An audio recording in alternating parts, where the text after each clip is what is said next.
Existe la posibilidad de que los llamados extraterrestres, alienígenas y sus naves se muestren a los humanos cuando en la Tierra ocurran o estén por ocurrir eventos cruciales, trascendentales, hechos que serán incluso históricos. Aviso de que lo que voy a contar aquí deben ustedes tomarlo en ese mismo marco tan inmenso y tan amplio en el que están todos esos casos, todos esos investigadores, todos esos buscadores de la verdad, sus libros, sus documentales y, por supuesto, sus vídeos como este, que hablan sobre este tema y que se remonta a tiempos inmemoriales, ya que estas manifestaciones, las llamadas en genérico fenómeno ovni, ni está resuelto ni lo estará, por eso da tanto que hablar, a menos que se reduzca todo eso que acabo de decir y más a una sola respuesta, 2 puntos. Todo es obra del diablo y de sus huestes, celebrando su poder en contra del ser humano en el planeta Tierra y, lógicamente, para fastidiar y retar y desafiar a Dios el Creador.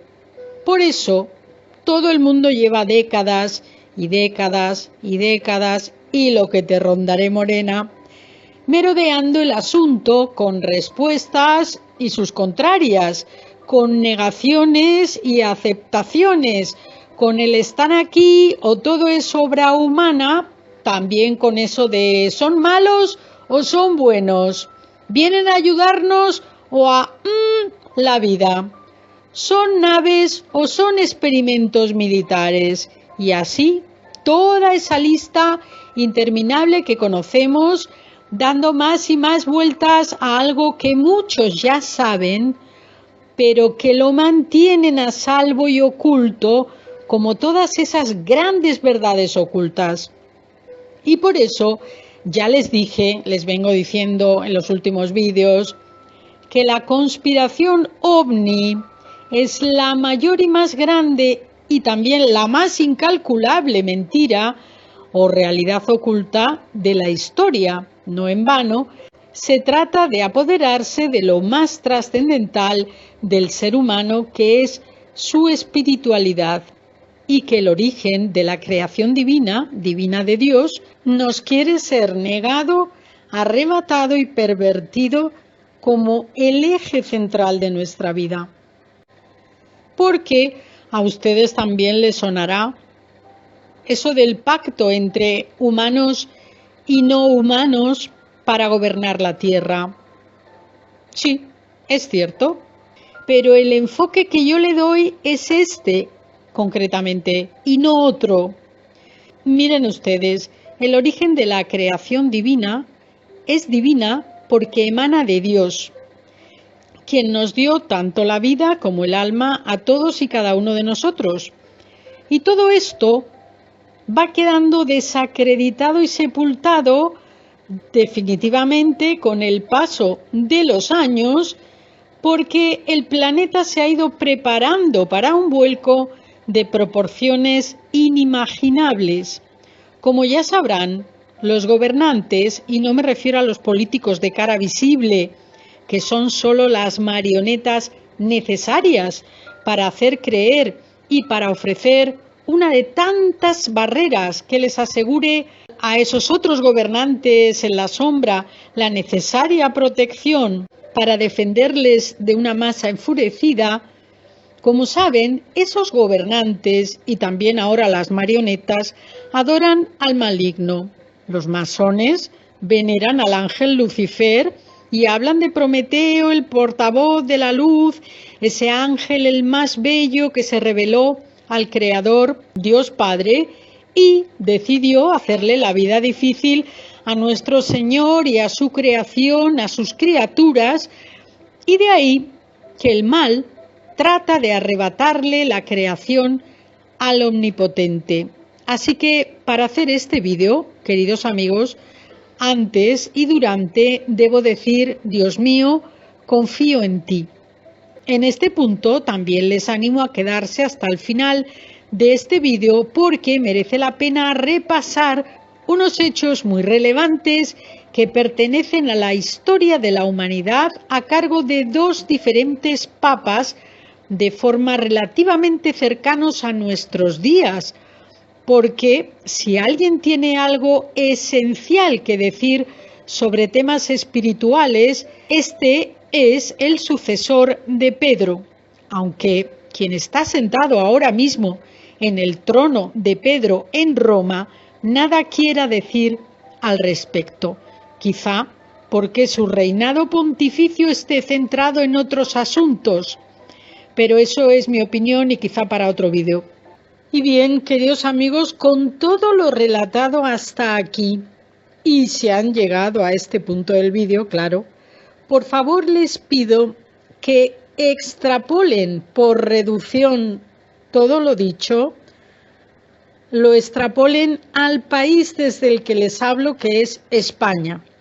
España, el mayor reducto concentrado de la cristiandad de Europa, reconocido mundialmente desde los reyes católicos y con toda la hispanidad como estandarte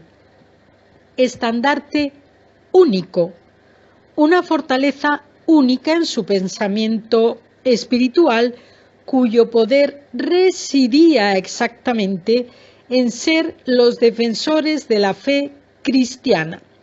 Y para que tengan, queridos amigos, presente cómo la historia debe ser contemplada como un presente que se repite siempre con otras formas, España y la hispanidad debía ser sometida a los dictados del imperio del mal. Estamos hablando de 1965, una década antes del fallecimiento de Francisco Franco, hecho a partir del cual todo quedaría expuesto.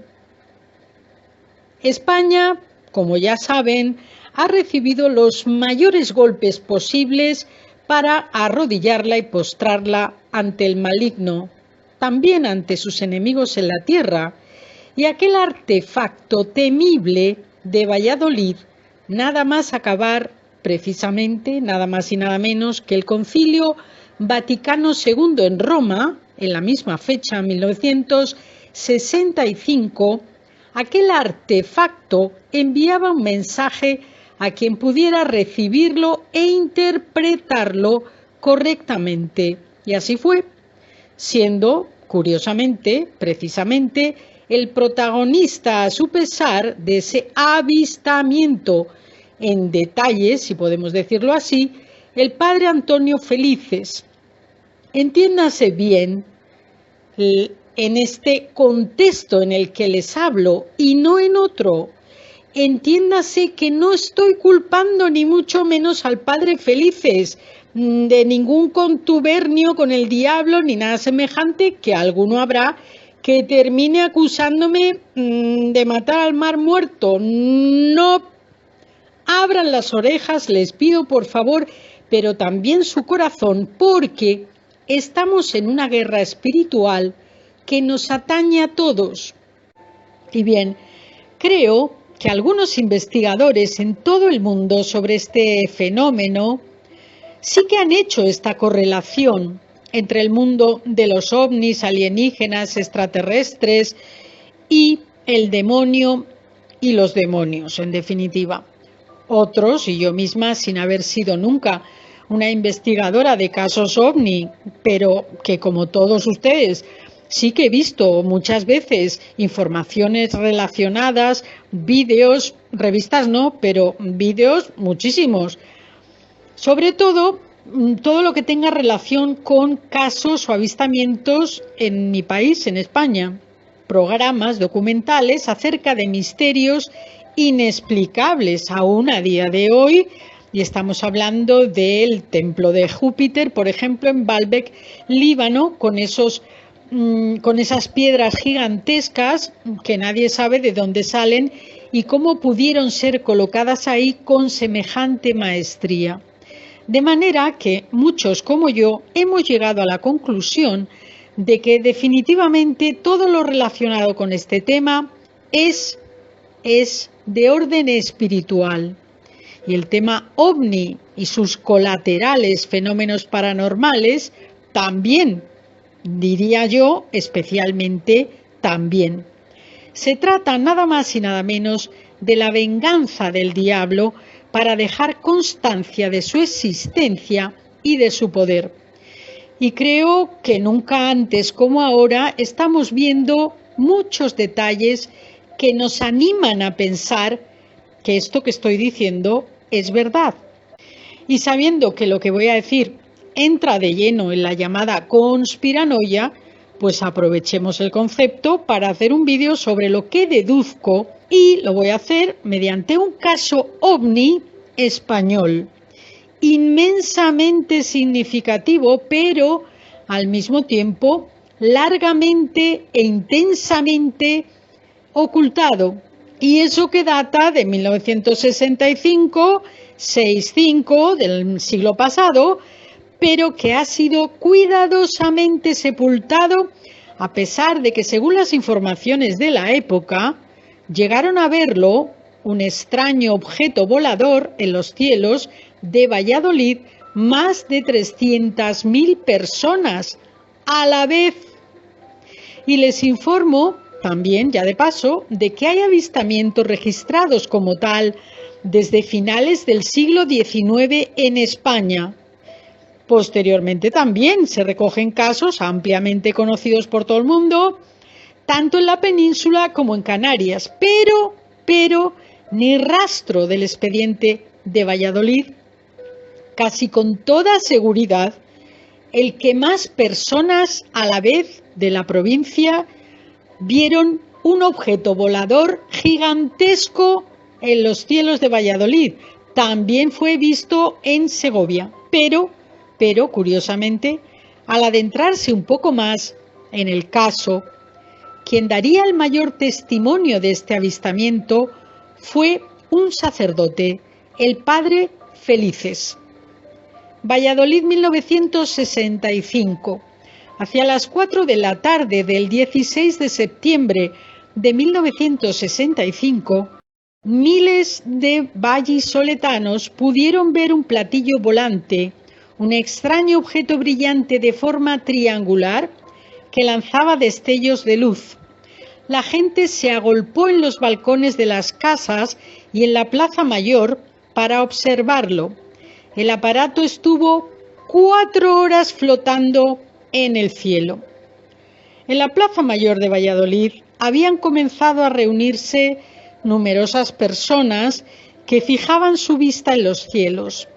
A una altura aproximada de 9.000 pies, unos 2.740 metros, parecía evolucionar un artefacto gigantesco de forma triangular que era totalmente desconocido para las miles de personas que también lo vislumbraban desde otros rincones de Castilla.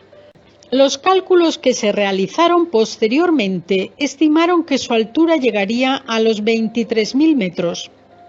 En ese mismo instante, el piloto civil Eliodoro Carrión sobrevolaba Tordesillas. Eran las 17:35 horas cuando en su pequeña radio sonaban las palabras nerviosas de los controladores del cercano aeropuerto de Villanubla. Hemos detectado un artefacto brillante y triangular entre las poblaciones de Villanueva de los Infantes y Tudela de Duero, repetían una y otra vez. Con gran arrojo, el piloto se situó a la altura indicada y emprendió rumbo hacia el ovni para vivir una inolvidable experiencia. Me situé debajo del aparato, era blanquecino y parecía oscilar lentamente como un péndulo, girando en ocasiones sobre sí mismo.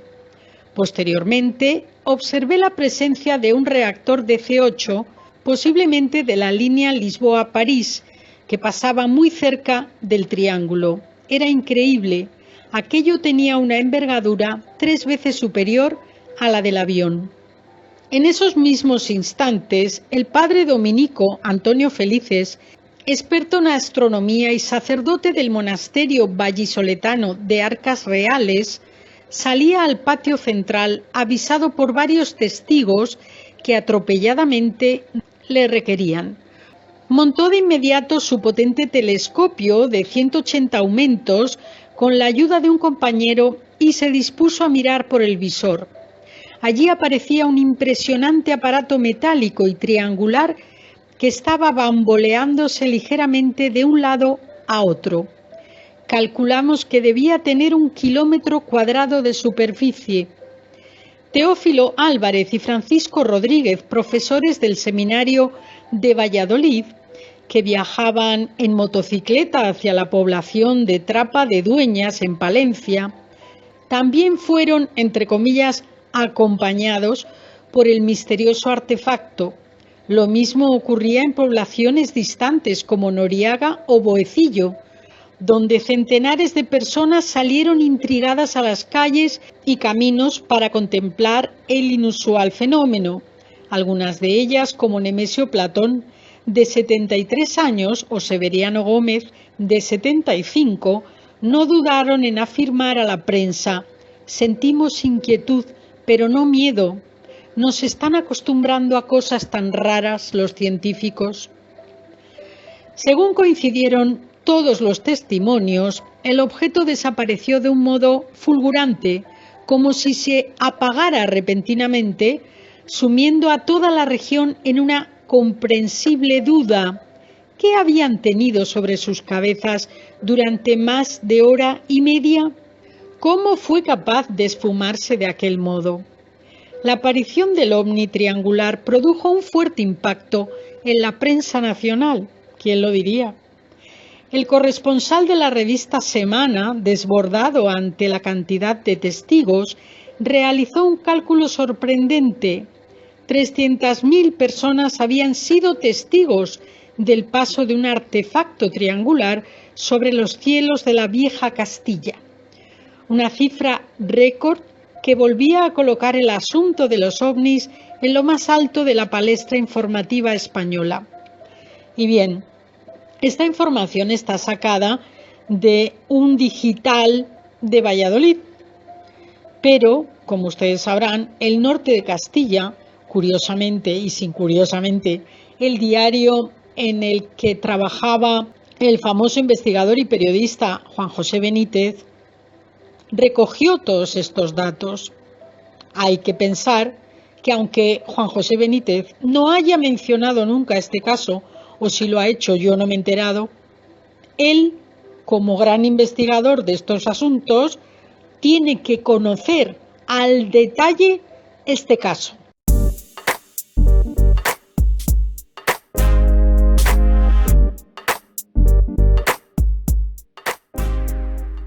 Queridos amigos, dentro de las muchas historias que hay detrás de la vida de los papas, me voy a centrar en la vida del Papa Juan XXIII, apodado el Papa Bueno, y una de las que más llama la atención acerca de este pontífice es la que está relacionada con un hecho absolutamente insólito, que parece más bien de ciencia ficción. Si no fuera porque quien la relató en su día fue un hombre muy cercano a San Juan XXIII, ya que el pontífice Roncalli, italiano, fue canonizado. Este hombre fue su asistente personal, llamado Luis Francesco Capovilla, un hombre que fue muy cercano al Papa, Monseñor. De acuerdo con Monseñor Capovilla, su santidad fue contactado por extraterrestres en la residencia de verano de Castel Gandolfo, de Roma. Y esto ocurrió 2 años antes de la muerte del Papa Roncalli, su apellido de nacimiento, como dije, hecho que ocurrió en 1963. De manera que esta visión o este encuentro fue en 1961.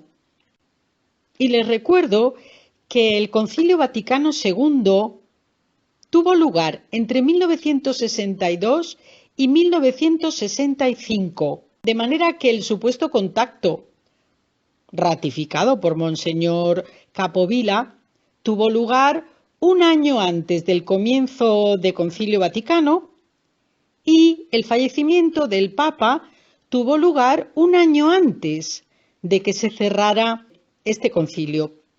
También les recuerdo como hecho histórico que al fallecer el Papa Roncalli, su sucesor sería Pablo VI, quien clausuraría este histórico concilio Vaticano que marcó un nuevo rumbo para la comunidad católica mundial. Y de esta manera narraba dicho encuentro Monseñor Capovilla, como dije, el asistente del Papa Bueno. El Papa y yo estábamos andando a través del jardín una noche de junio de 1961, cuando observamos sobre nuestras cabezas unas naves. Eran de forma oval y tenían luces intermitentes azules y ámbar. La nave pareció sobrevolar sobre nuestras cabezas por unos minutos. Luego aterrizó sobre el césped en el lado sur del jardín. Un extraño ser salió de la misma. Parecía un humano, a excepción de que estaba rodeado de una luz dorada y sus orejas eran alargadas. Su Santidad y yo nos arrodillamos. No sabíamos lo que estábamos viendo, pero supimos que no era de este mundo. Por lo tanto, debía ser un acontecimiento celestial. Rezamos y cuando levantamos nuestras cabezas, el ser estaba todavía allí. Eso fue la prueba de que no habíamos tenido una visión. El Santo Padre se levantó y caminó hacia el ser. Los dos estuvieron hablando unos 20 minutos. No me llamaron, así que permanecí donde estaba y no pude oír nada de lo que hablaron. Finalmente, el ser se dio la vuelta y caminó hacia su nave y se marchó. Su Santidad regresó y me dijo: «Los hijos de Dios están en todas partes». Algunas veces tenemos dificultad en reconocer nuestros propios hermanos. Capovilla dijo también que el Papa nunca habló con él sobre esta experiencia. Después de que el ser extraterrestre retornó a su nave y despegó, el Papa y yo continuamos nuestro paseo como si nada hubiera pasado. Varios meses después de aquel suceso, el Papa y su asistente caminaron a través del jardín y sus ojos miraban hacia el cielo. Él nunca dijo nada de platillos voladores, pero estoy seguro de que ambos teníamos a los visitantes extraterrestres en nuestras mentes. Pues bien, como dije en el vídeo anterior, el del caso del OVNI de Valladolid, datado en 1965, y 2 meses después de acabado ese Concilio Vaticano II, un caso claramente silenciado, por cierto, lo máximo posible en España, pero que también está rodeado de otro hecho similar, esta vez achacado al presidente Eisenhower en un momento de su mandato, que fue del 53 al 61. Obsérvense las fechas, todas ellas próximas a estos sucesos, encuentros celestiales, según lo describía el Papa Bueno, y que, como digo, España en esos momentos estaba en el centro de las preocupaciones del nuevo orden mundial. Ese que, según algunos, todavía a día de hoy esperan que les anuncien la llegada, el día y la hora para tener ese dato oficial que les confirme, en fin. Y les recuerdo, queridos amigos, que el citado inquilino de la Casa Blanca, Eisenhower, viajaba a un encuentro con Franco en 1959, fecha a partir de la cual, o encuentro a partir del cual, España comienza a salir de ese proteccionismo del Estado tras la guerra civil y tal y como ocurre hoy, y ustedes imagino que ya lo saben, el mandatario estadounidense sedujo al caudillo hasta el punto de que Estados Unidos instalaba a partir de entonces numerosas bases militares en nuestro territorio, la mayoría que aún permanecen, y también les recuerdo que en esas fechas, a partir de esas fechas, los esfuerzos por el nuevo orden mundial para reconducir, yo diría que más bien destruir nuestra civilización hispánica, crecían y crecían para desbaratar de arriba abajo a España, y que tras la muerte de Franco serían precisamente sus sucesores, los de Franco, aliados con las nuevas generaciones dominantes de la clase dominante, quienes acabarían ese trabajo, que por cierto a día de hoy ha sido completado.